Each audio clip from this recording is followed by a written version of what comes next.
Hi everybody, my name is Jessy and today I'm here to talk to you.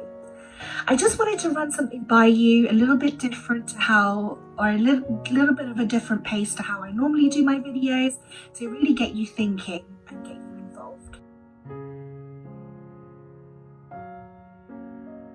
Now think about all the times you've talked about relationships with your friends, whether they're having some kind of relationship problem, marriage problem, friendship problem, and all the advice that you've ever given.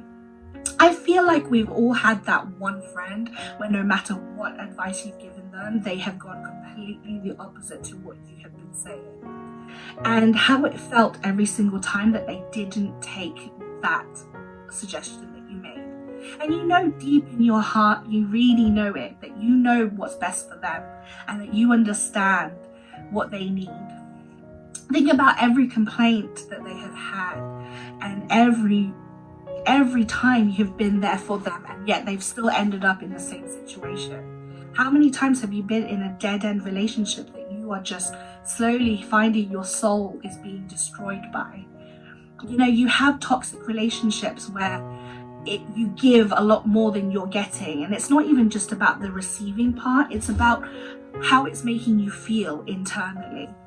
So now that with that analogy of having a relationship and watching your friends ruin themselves and break themselves over something that is just not meant to be, I want you to now flip it around and think about every single job that you have ever had that has taken so much out of you and taken so much from you.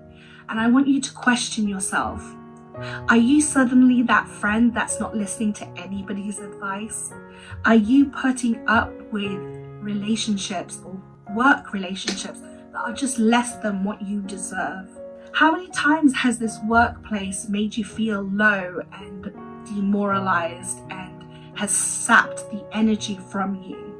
Think of all the activities that you had planned, for when you finish work, all the fun things you're going to get to do, all the TV shows you're going to watch, if that's what makes you interested and that's what makes you excited. I can't think of all the times that I had promised I would go see a friend and then had been faced with a bad day and a really exhausting one. And suddenly you just lose all energy and momentum to want to do anything. So what do? You go home, you have dinner, maybe you watch something but you're not really paying attention because your head's still fixated on everything bad that happened that day. And then you go to bed and you're not really that excited about getting up the next morning. You're just kind of hoping that the day goes faster than the next. And that's kind of what bad relationships are like. In the same way you can look at it with bad workplaces. When you're stuck in a rut, stuck in a relationship going nowhere, stuck in a job that is going nowhere, you're settling for something that you don't deserve.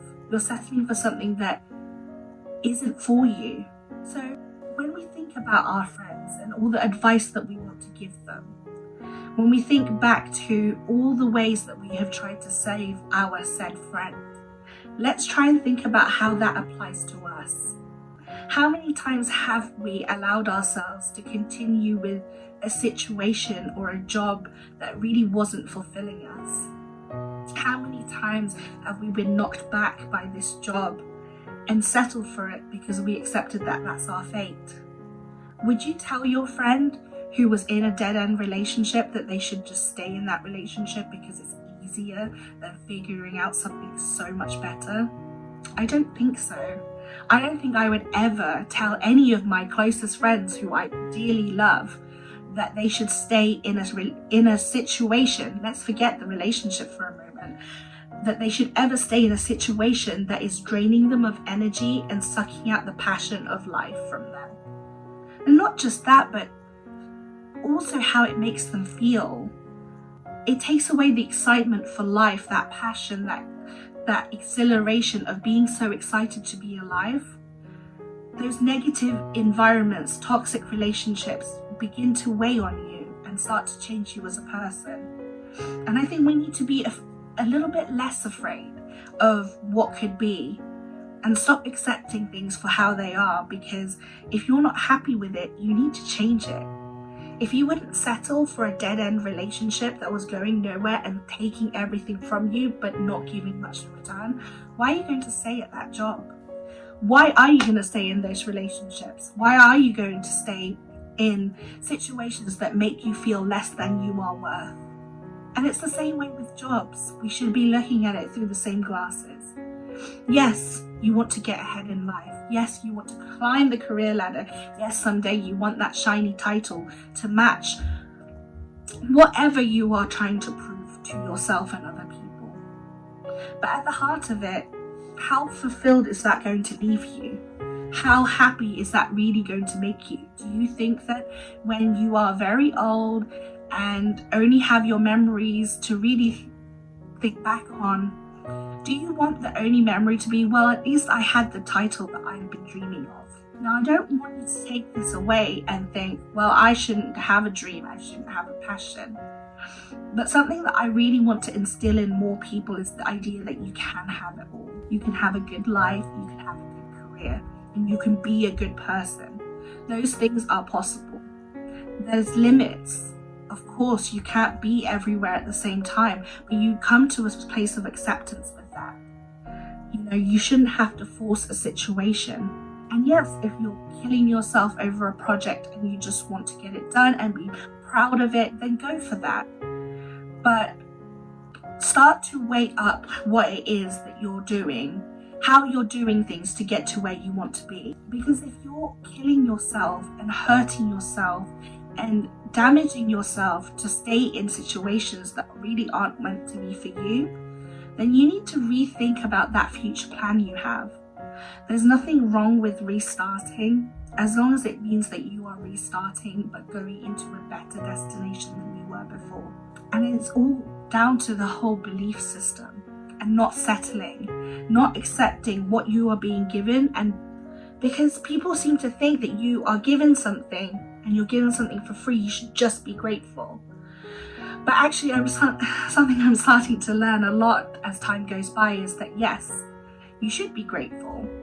But at the same time, you should only accept the things that are going to better you. Accept the feedback that comes from a place of care, comes from a person that wants you to succeed and to thrive.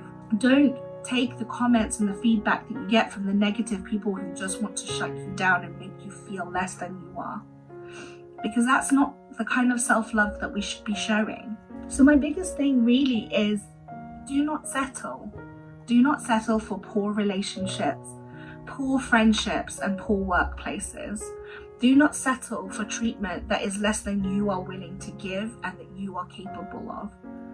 Start owning your right to feel acknowledged, to feel strong, to feel powerful, and to own that job that you want, to own that role and the responsibility or whatever it is that makes you happy. Don't settle for a dead end anything. If you do settle for a dead end anything, that's you accepting that you are happy with life just as it is. And that's fine, by the way. It is fine to be happy with life just the way it is. There's nothing wrong with that.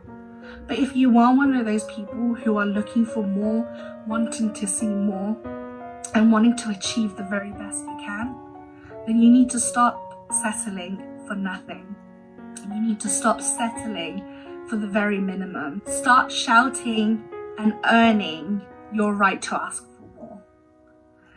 So today I want to leave you with this thought, that you should never settle for anything. And if you're going to settle, then make sure you're settling for the very best that you could ever hope for.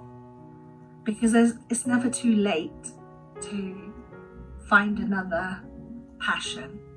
It's never too late to change your direction. But the one thing you should never do is stand still when all you want to do is get moving. So together, let's hypothetically, symbolically, virtually move together. Thank you, and I'll see you later. Bye.